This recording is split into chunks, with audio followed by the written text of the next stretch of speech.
Kemudian kita akan membahas lagi masih di SOP Tentor, membahas tentang metode mengajar secara umum. Kemudian yang kedua yaitu metode tambahan. Metode tambahan ini digunakan ketika siswa itu bosen cuma bahas soal terus 5 soal terus kan bosen. Oh ya, ini ada tambahan metode 55 itu untuk SD dan SMP.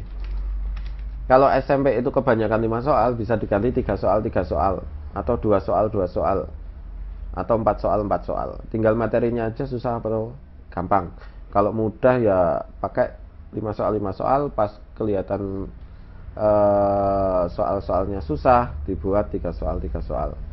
Intinya maksimal itu 5 soal 5 soal. Kemudian kalau metode utama untuk mengajar SMA itu 1 soal 1 soal. 1 soal selesai atau minimal 2 soal 2 soal. 2 soal selesai teruskan, 2 soal selesai teruskan. Tapi secara prakteknya ya di tempat kita mengerjakan 1 soal aja mereka udah lama banget. Karena memang materinya agak susah. Dan kebanyakan siswa SMA itu materi tidak menguasai.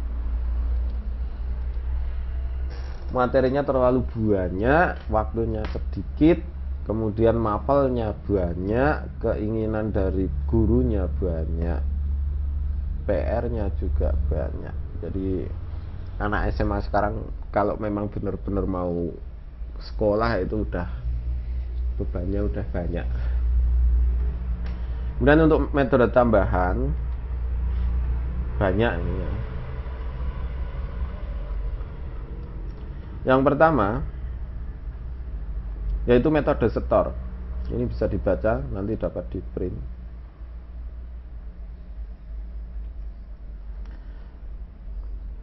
Metode setor. Nggak ada yang nama yang lebih keren, tapi ini metode. Semua metode ini buatan Akilakos sendiri. Maksudnya inovasi dari kita. Cara mengajar dengan metode ini adalah dengan memberikan materi tertentu kepada siswa dan diberi tanda pada buku siswa bahwa materi ini akan diujikan saat pertemuan berikutnya. Siswa maju satu-satu kepada tentor dan diberi soal sesuai dengan materi yang telah diberi tanda tadi. Jadi seperti mencongak, tetapi materinya dijelaskan. Besok halaman ini sampai halaman ini. Kemudian setelah masuk, ngafalin. Ditanya satu-satu, tidak terkecuali. Jadi kalau ada 5 soal ya setiap anak seperti ngaji kitab secara sorogan, mengaji model sorogan. Jadi maju, kemudian dihafalkan. Misalkan besok kita akan besok setor vitamin. Ya udah, berarti tiap siswa ditanya vitamin A pada buah apa. Nasi itu mengandung vitamin apa? Satu-satu. Satu orang misalkan 3 soal 3 soal, tapi materinya tidak keluar dari yang kemarin, cuma vitamin aja. Misalkan tentang lensa ya lensa aja. Kemudian siswa yang dianggap belum lulus mengulang kembali untuk diberi soal-soal pada pertemuan berikutnya. Jadi ketika nanti ada siswa yang tidak menghafalkan atau tidak dong, tidak ditandatangani, sehingga besok mengulangi. Jadi kan nanti ada persaingan, ada yang sudah sampai halaman 11, ada yang sampai halaman 8. Jadi mereka itu akan datang terus. Karena kalau nggak datang ke bimbel, mereka akan turun halamannya. Jadi yang lain udah sampai halaman 15, dia baru halaman 8, seperti itu. Sedangkan siswa yang dianggap bisa atau lulus melanjutkan materi berikutnya dan diberikan tanda pada buku siswa yang menyatakan dia telah lulus untuk materi tersebut. Contohnya, siswa SD kelas 6 untuk SKL perkembangbiakan hewan. Pada pertemuan pertama, setiap buku siswa diberi tanda bahwa materi ini akan diujikan pada pertemuan kedua. Jadi bukunya tandai dulu, besok ini. Kemudian sehingga siswa belajar di rumah. Kalau tempat saya ini pernah saya coba. Jadi anak itu datang udah bawa buku sendiri-sendiri, baca terus gitu. Bagus kan? Jadi siswa itu pas datang ke bimbel dari rumah itu udah ngafalin materi yang nanti akan diujikan di bimbel. Kemudian pada pertemuan kedua, siswa diberikan pertanyaan sesuai SKL yang dipelajari secara lisan. Siswa yang lulus diberi tanda tangan pada judul subbab buku siswa tersebut yang menandakan bahwa SKL tersebut telah lulus. Sedangkan untuk siswa yang belum lulus diberi tanda mengulang pada judul subbab. Jadi ada tandanya. Ya seperti ngaji. Kelebihan, tidak ada siswa yang pasif karena semua ditanya. Kemudian B, siswa mempelajari materi dengan tuntas tanpa ada siswa yang bersembunyi atau pura-pura bisa karena setiap siswa maju satu-satu untuk diberi pertanyaan secara lisan. Jadi tidak ada siswa yang pura-pura bisa karena yang maju biasanya kan acak. Kalau majunya acak, otomatis ada siswa yang bisa dan ada yang tidak. Kalau ini majunya satu-satu, otomatis bisa semua. Yang C, siswa akan belajar dengan sungguh-sungguh karena akan ada beban moral ketika dia mengulang sedangkan temannya yang lain tidak mengulang. Kemudian efektif, tenter lebih santai tetapi pembelajaran berlangsung dengan baik. Ya kan santai karena majunya satu-satu. Kelemahan, setiap siswa harus mempunyai buku yang sama. Nah ini kelemahannya yang susah. Jika ada siswa yang di bawah rata-rata temannya akan minder dan akhirnya dia tidak nyaman lagi dengan kelasnya.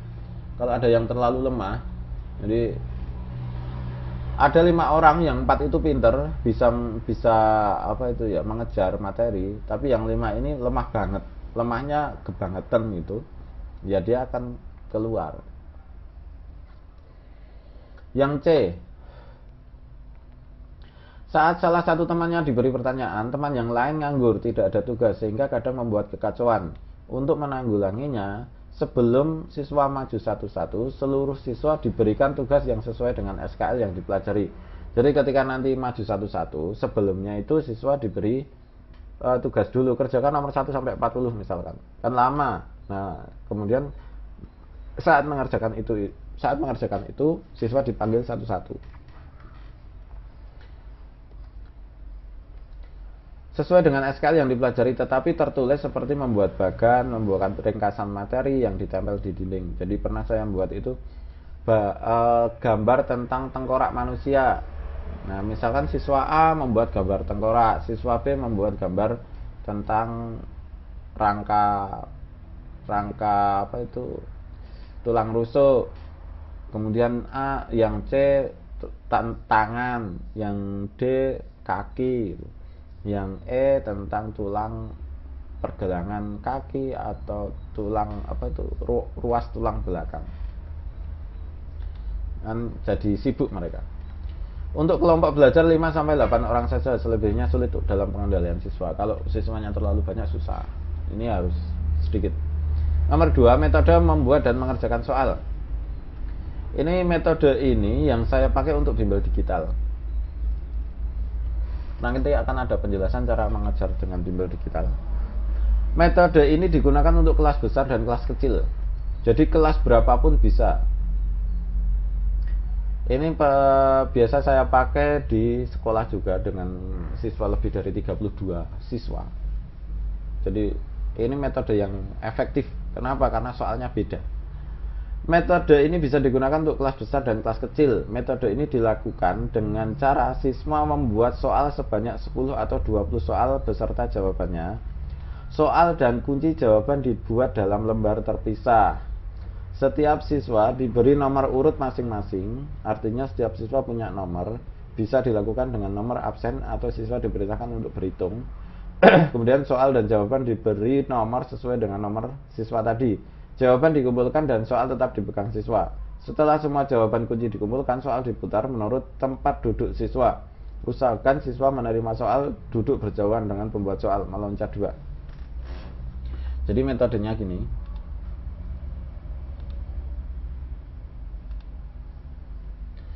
Misalkan kita mengajar sebanyak 10 orang. 1, 2, 3, 4, 5, 6, 7, 8, 9, 10. Mengajar 10 orang. Setiap anak itu mengerjakan 5 soal. Jadi kalian setiap anak mengerjakan 5 soal. Berarti ini nomor 1 sampai 5, ini nomor 6 sampai 10, ini nomor 11 sampai 15 dan seterusnya. Di sini 45 sampai 50. Ada nomornya kan? Soal dan jawaban dibuat terpisah. Ini soal 5, 1, 2, 3, 4, 5. Jawaban ABC-nya aja atau jawabannya aja nomor 1, 2, 3, 4, 5. Kalau ini sudah selesai semua, jawaban dikumpulkan ke depan. Jawaban dikumpulkan ke depan. Ada 10 jawaban, nomor 1 sampai 50. Kemudian soal kan dipegang oleh siswa sendiri-sendiri. Soal ini diputar. Silakan soal diputar ke arah kanan misalkan. Nomor 1 berarti pindah 1, berarti 1 pindah sini, 1 pindah sini, 1 pindah sini, 1 pindah sini, 1 pindah sini. Kemudian 2 diputar lagi, yang sini ke sini. Artinya siswa ini mengerjakan soal punya ini, siswa ini mengerjakan soal punya ini, agak berjauhan lumayan. Kemudian diberi waktu, misalkan 5 soal itu waktunya sebanyak 3 menit. Soal dikerjakan di buku masing-masing. Soal dikerjakan di buku siswa masing-masing sendiri, di buku siswa sendiri. Kan ada nomornya. Misalkan mengerjakan nomor 3, 4, 5, 6 kan gitu. 6, 7, 8, 9, 10. Diberi nomornya aja, kan nanti ada jawabannya. Oke, silahkan dikerjakan, waktunya 3 menit. Udah dikerjakan. Oke, pindah. Nah, sekarang pindah. Kalau pindah langsung ke sini. Gini toh. Ini nggak mungkin jawabannya itu diturun yang sini. Kenapa? Karena dia sibuk mengerjakan soal yang dipindahkan. Waktunya kalau semakin cepat semakin cepat, 2,5 menit. Kan tadi udah mengerjakan. Oke, sekarang pindah. Nah, dikerjakan nanti sampai pindah misalkan 5 kali. Artinya 5 kali 5 siswa sudah mengerjakan 25 soal.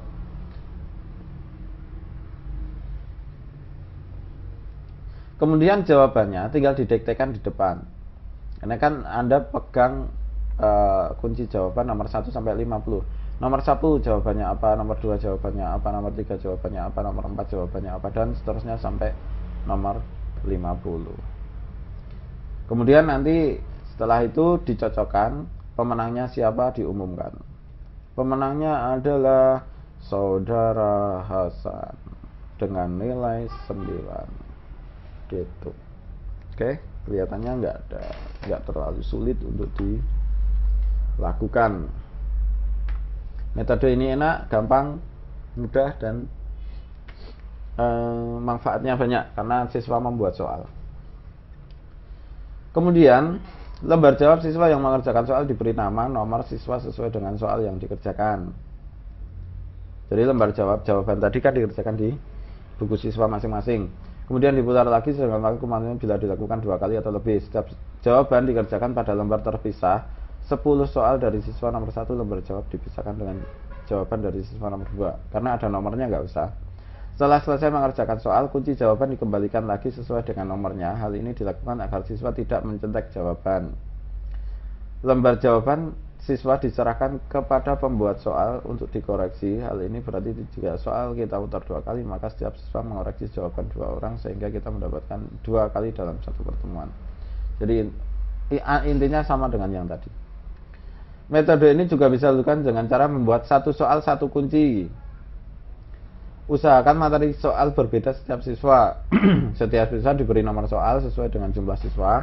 Soal dan kunci jawaban diberi nomor soal. Kunci jawaban yang dikumpulkan kemudian soal diputar sesuai dengan bangku. Bisa dilakukan 5 soal 5 hingga 20 kali sesuai dengan jumlah siswa tersebut. Maksudnya gini. Soal itu cuma satu soal satu kunci. Jadi gini. Siswa membuat misalkan 5 soal tapi dalam lembaran yang terpisah-terpisah. Ini 5 soal. Setiap siswa ini ya, siswa A membuat 5 soal. Ini soal 1, 2, 3, 4, 5 yang siswa kedua berarti membuat nomor 6 sampai 10. 6 sampai 10. 1 sampai 5 itu dibuat di kertas kecil-kecil satu-satu. Nggak usah diberi nama, tidak usah diberi nama dan absen, intinya tidak ada identitas. Kuncinya cuma di satu halaman, nomor 1 sampai 5. Sama, ini juga kuncinya di satu halaman. Kunci disetorkan ke tentor. Kemudian soal-soal kecil-kecil ini jadikan satu dalam satu wadah tempat gitu. Nanti setiap siswa itu mengambil bebas. kecuali yang telah boleh mengambil punya sendiri dulu. Tapi kan karena kuncinya ini sudah diambil, maka dia harus menghitung ulang kalau itu hitungan. Kerjakan sampai misalkan gini, silahkan ambil soal, kalau ini ada 5 soal, silahkan ambil soal sebanyak 20 soal, kan 55 ya. Kalau 20 soal otomatis yang sudah silahkan dikembalikan ya, kan sudah dikembalikan, mau diambil tempatnya ini gantian. Tuh.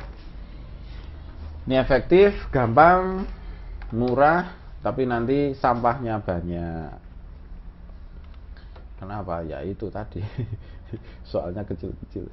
Kelebihan tidak ada siswa yang pasif, dapat digunakan untuk materi yang belum dipelajari atau yang sudah pelajari. Untuk materi yang belum dipelajari gunakan tes open book. Kemudian dapat melajari materi yang banyak dengan cepat. Guru atau tentor tidak terlalu banyak mengeluarkan tenaga dalam menerangkan karena siswa membaca materi, memahami materi, dan menguji materi dari siswa sendiri. Kita nggak tahu materi aja bisa pakai ini. Misalkan materi tentang apa itu? Kalau ini hafalan ya modelnya. Materi tentang tata surya, kan bisa dibuat soal seperti ini. Gampang. Bukunya sama, materi jangan keluar dari buku, gitu aja kan, santai, kita nggak bingung, nggak lelah gitu. Metode keset. Kelemahan, kadang terdapat siswa yang bingung dalam memahami metode ini, tetapi kebingungan mereka akan hilang setelah mereka melakukan satu kali. Siswa harus mempunyai buku yang sama. Yang C, terdapat komitmen yang baik pada siswa. Jika tidak, guru dan tentor harus menerapkan aturan-aturan yang tegas dalam pembelajaran.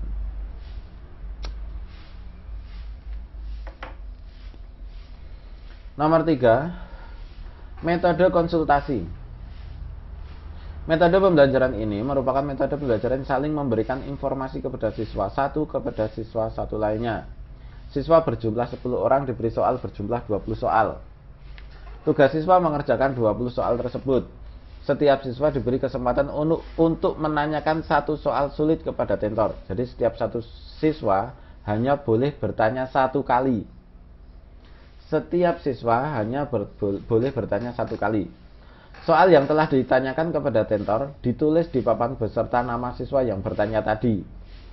Siswa yang kesulitan dengan nomor soal yang sama dan soal tersebut telah dikonsultasikan dengan tentor, maka siswa yang telah bertanya kepada tentor wajib memberikan informasi atau mengajarkan cara mengerjakan soal nomor tersebut. Jadi modelnya seperti ini. Metode Aquila Course. Jadi misalkan kita mengajar 10 orang, ini papan tulis, whiteboard. Misalkan 10 orang, 1, 2, 3, 4, 5, 6, 7, 8, 9, 10. Mengajar 10 orang. Ada 20 soal. Misalkan gini, silakan kerjakan 20 soal.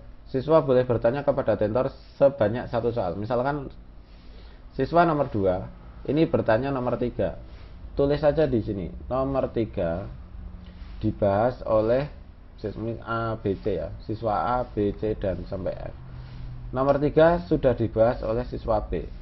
Maka nanti misalkan siswa ini mau bertanya nomor 3 ke siswa B. Kalau ini mau bertanya nomor 3 ke siswa B. Misalkan ini mau bertanya A, B, C, D. D ini mau bertanya nomor 5. Dibahas saja nomor 5 sudah dibahas oleh siswa D. Nanti kalau ada yang tanya soal nomor 5 silahkan tanya D gitu. Jadi timbul diskusi sederhana, santai.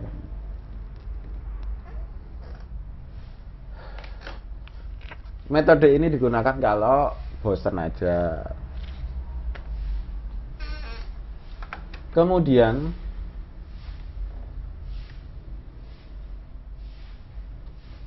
kelebihan, siswa menjadi lebih mendalami soal karena siswa yang telah bertanya dia wajib menerangkan kepada temannya yang bertanya sehingga dia akan bertambah pintar. Kalau dia berani bertanya berarti dia berani harus paham terhadap soal tersebut karena dia menerangkan lagi ke temannya. terjadi diskusi ringan antar siswa, dapat digunakan untuk kelompok besar maupun kecil. Kelemahan tidak bisa digunakan untuk soal-soal teori. Biasanya ini digunakan untuk soal hitungan. Siswa kurang berminat nanya akan mencatat jawaban soal saja. Jadi siswa yang malas dia cuma akan mencatat jawabannya aja. Ini yang pernah terjadi juga. Kalau biasanya ini sudah siang, udah lelah kayak gitu, cuma mencatat jawabannya aja.